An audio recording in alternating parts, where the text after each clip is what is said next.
जय श्री राधे, जय श्री कृष्णा। आज जो हम चरित्र सुनाने जा रहे हैं वो त्रिलोक सुनार जी का है।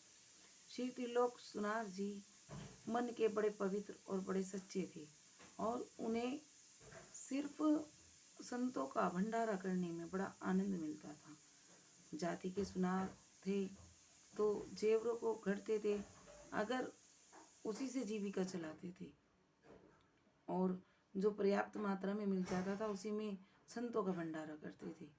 उन्हें कभी भी ऐसी लालसा नहीं हुई कि आज मेरा कुछ ज़्यादा हो जाए या कम हो जाए, तो उन्होंने हमेशा संतों के भंडारे के लिए अपनी धनराशि को लगाते थे और वो उस धनराशि से कभी भी ये नहीं सोचते थे कि मैं आगे कुछ अपना मतलब रोजगार में या किसी घर के कार्य में उस धनराशि को लगाऊं।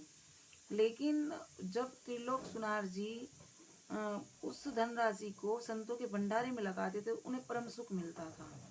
तो उन्होंने एक बार क्या हुआ कि राज्य का जो राजा था उसकी कन्या का विवाह होना, तो उसने उन्हें त्रिलोक सुनार जी को बुलाया और कहा, आप मेरी कन्या के लिए पैरों की पायल बना दो।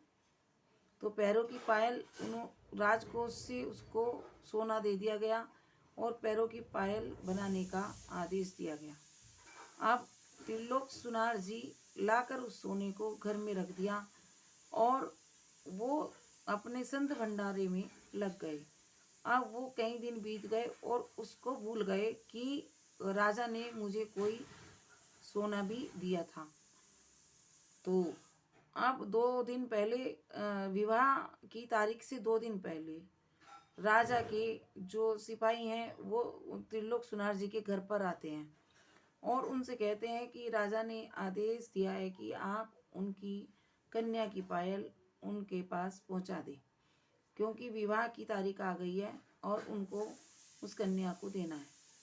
तो त्रिलोक सुनार जी को याद आया, अरे हाँ, राजा ने तो मुझे सोना दिया था, अब मैं उसको बना नहीं पाया, अब राजा मुझे मरवा देगा और अब कोई गुंजाइश नहीं है। सोचकर कि मैं एकदम उनके मुंह से निकल गया कि उसमें अभी थोड़ा का, हाँ चलो मैं आता हूँ। और वो सिपाहियों के साथ चले गए और राजा से कहा, आप महाराज आप चिंतित नहीं होए, और वो जो मैंने पायल बनाई है उसमें थोड़ा सा काम रह जाता है और इतनी सुंदर पायल बनी है और उसमें थोड़ा सा काम रह जाता है और मैं वो निश्चित तिथि पर आपको पहुंचा दूंगा, आप चिंतित मत होइए। और कहकर वापस आ गए। अब उनको और भी ज़्यादा झूठ उनसे कैसे बोला गया, कभी आज तक झूठ नहीं बोलते थे, और कैसे बोला गया, क्या बोला गया, उनको कुछ समझ में नहीं आया। तो उन्होंने घर आकर, जब उन्हें कुछ समझ नहीं आया, अभी वो चिंतित हो ही रहे थे कि एकदम सत्संग मंडली आ गई। अब मतलब संतों की मंडली आ गई। अब संतों की जो मंडली आ गई तो उन्होंने कीर्तन किया, वो कीर्तन में खो गए और अपना भंडारा तैयार करने लगे। अब संतों को पवाने के लिए उनकी लालसा और बढ़ गया और वो भूल गए राजा से क्या वायदा किया है। अब कहते हैं ना कि भक्त अगर आस्था रखता है तो व्यवस्था प्रभु करते हैं, लेकिन भक्त की आस्था होनी चाहिए। अब वो संतों की सेवा में लग गए और वो भूल गए कि राजा से वो क्या बोल कर आए थे और उन्हें क्या वायदा उन्हें पूरा करना था। तो ठाकुर जी त्रिलोक सुनार जी का वेश धरकर राजा के पास पहुंचते हैं, दोनों पैरों की पायल लेकर। और पायल लेकर जब राजा के पास पहुंचते हैं तो उस पायल को देख के और त्रिलोक सुनार को देखकर राजा के मन में कुछ उलट पुलट सा होने लगा और रह रहकर वो त्रिलोक सुनार जी को बार बार देखते रहे। आज पता नहीं क्या हो रहा था उनको कि त्रिलोक सुनार को देख देख कर उन्हें सुख मिल रहा था। और जो पायल उनके हाथ पर रखी गई, तो उस पायल को देखकर उसका गजब का डिजाइन, मतलब जो गजब का नक्काशी थी और गजब का जो उसमें सुंदरता थी, वो देख देख कर वो अक्के बक्के रह गए और बार बार त्रिलोक सुनार जी को देखते, कभी पायल को देखते, कभी उस त्रिलोक सुनार जी को देखते। अब उन्हें क्या पता कि वो त्रिलोक सुनार जी के रूम में त्रिलोकी नाथ खड़े हैं। अब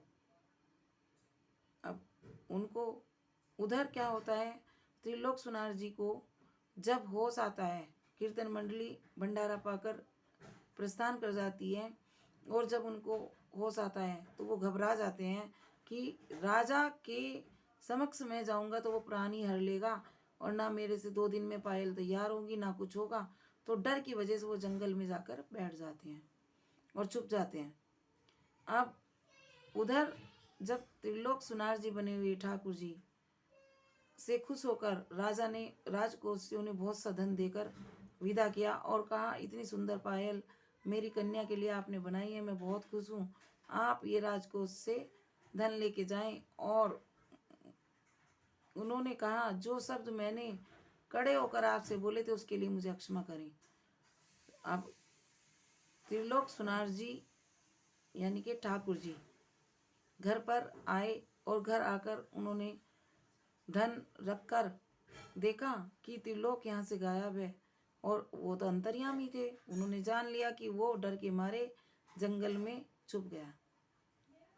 तो उधर से इतने में फिर संत आ जाते हैं और संत मंडली जब आती है तो भंडारा तैयार होने लगता है और ठाकुर जी खुद अपने हाथों से भंडारे को तैयार करते हैं और एक एक संत को जो जो संत मांगते जाते सबको देते और 56 प्रकार के भोजन तैयार किए गए। अब आज संत वाह वाह करते हुए जाते और जय जयकार बोलते, त्रिलोकी सुनार की जय, और ऐसे ऐसे करते हुए खूब सारी गलियों में वाई वाई होने लगी। उधर ठाकुर जी एक पत्थर लगाकर, बाद में एक पत्थर लगाकर जंगल में पहुंचते हैं एक संत का रूप धरकर, और जंगल में जहाँ त्रिलोक सुनार जी बैठे थे उनको ले जाकर देते हैं, लो प्रसाद पाओ, हम त्रिलोक के घर से। कहने के, कहाँ से लाए हो तुम प्रसाद? कह रहे, त्रिलोक के घर भंडारा। त्रिलोक कौन? अरे पूरे गांव में एक ही तो त्रिलोक सुनार है, उसके यहाँ भंडारा था। त्रिलोक सुनार है? तो वे कहने लगे कि अपने मन में सोचने लगे, त्रिलोक सुनार तो मैं ही हूँ, तो मैं यहाँ बैठा हूँ तो भंडारा कौन कर रहा है? वो जल्दी जल्दी प्रसादी पाके घर की तरफ दौड़े और जाकर देखा घर वैभव से भरा हुआ है, चारों तरफ खुशहाली है, बच्चे इधर उधर दौड़ रहे हैं और पत्नी भी उनकी भाग भाग कर कार्य कर रही है। और उन्हें देखते ही बोली, अरे आओ ना, आपने सब इतना अच्छा कर दिया, इतनी सुंदर पायल बनाकर राजा को दिया, आज हमारे यहाँ इतना वैभव हो गया, राजा ने जो धन दिया और आपने इतना अच्छा कार्य किया। और बच्चे भी त्रिलोक सुनार जी से लिपट गए, बाबा आप ऐसी पायल बनाकर हमेशा देते रहना। और आपने कितना, और देखो तो आज संतों का भंडारे में भी कितना आनंद आया और सब वाहवाही करते हुए जा रहे थे, जयकारा बोलते हुए। तो अब त्रिलोकी जी की देखने लायक स्थिति थी। अब वो कभी प्रभु को देखते और कभी घर को देखते, कभी प्रभु को देखते और कभी घर को देखते। अब उनके पास उनके चरणों में लोटपोट होकर रोने के अलावा कोई चारा नहीं था और अपने आप को कहने लगे, प्रभु आपको मेरी वजह से इतना कष्ट उठाना पड़ा, आपको आकर मेरे घर में सब कार्य करना पड़ा, आप त्रिलोकीनाथ और कहाँ मैं एक तुच्छ प्राणी, और आपने आकर मेरी लाज रखी। प्रभु मेरे लिए आपने इतना कष्ट झेला, आपने इतना कष्ट उठाया, तो मेरे तो ठाकुर जी ने बोले, अरे त्रिलोक मैं तेरे लिए नहीं, मैंने तेरे भाव के लिए ये सब किया। तेरा भाव संतों के सेवा में प्रगाढ़ था, तो उस भाव को रखने के लिए, उस नियम को निभाने के लिए मैं आया। तो जो मेरे भक्त मेरे लिए नियम धारण करते हैं और साधन मैं तुरंत उनके लिए तैयार रखता हूँ। बोलो भक्त और भगवान की जय।